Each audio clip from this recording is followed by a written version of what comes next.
ശിലാദ മഹർഷിയുടെ മകനായ നന്ദികേശൻ്റെ കഥ നിങ്ങൾ കേട്ടിട്ടില്ലേ? അചഞ്ചലമായ ഭക്തിയുടെയും ധർമ്മത്തിൻ്റെയും പരിശുദ്ധിയുടെയും പ്രതീകമായ നന്ദിയുടെ കഥ. ആ നന്ദിയുടെ രൂപസദൃശ്യമുള്ള അല്ലെങ്കിൽ സാമ്യമുള്ള ഒരു യോഗയാണ് ഇന്ന് ഞാൻ നിങ്ങളെ പരിചയപ്പെടുത്തുന്നത്, നന്ദ്യാസനം.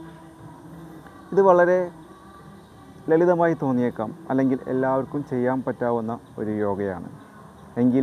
എങ്കിലും അതിൻ്റെ ഗുണഫലം എന്ന് പറയുന്നത് വളരെ വലുതാണ്. നല്ല ദഹനശക്തിയും നല്ല വിശപ്പും കിട്ടുന്ന ഒരു യോഗാസനമാണ് സ്ഥിരമായി ചെയ്താൽ. എങ്ങനെ ചെയ്യണം നമുക്ക് നോക്കാം.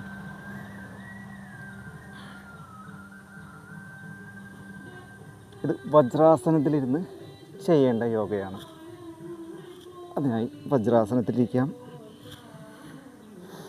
നോക്കാം, ശ്രദ്ധിക്കാം. കൈകളുടെ രണ്ട് മുട്ടുകളും കാൽമുട്ടിൻ്റെ ഫ്രണ്ടിൽ കുറച്ച് അകത്തി കുത്തി നിർത്താം. എന്നിട്ട് ഈ കൈകൾ വന്നിട്ട് രണ്ട് കൈകളും വന്നിട്ട് മുട്ടുമോൾ പിടിക്കാൻ ശ്രമിക്കാം.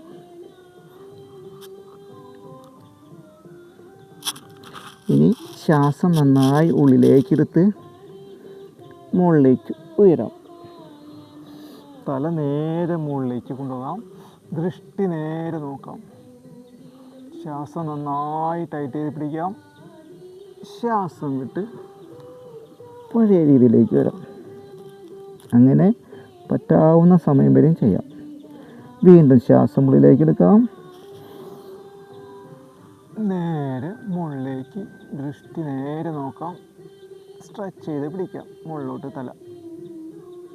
ശ്വാസം വിട്ട് വീണ്ടും വരാം.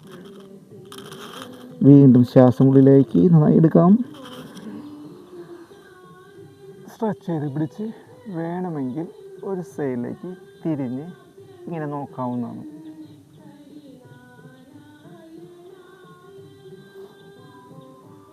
പഴയ രീതിയിലേക്ക് വന്ന് കൈകൾ വിടിയിച്ച് സ്വസ്ഥമായി വിശ്രമിക്കാം. ഇങ്ങനെ സ്ഥിരമായി ചെയ്തു നോക്കൂ. നല്ല ദഹനവും നല്ല വിശപ്പും തീർച്ചയായിട്ടും നിങ്ങൾക്ക് ലഭിക്കും.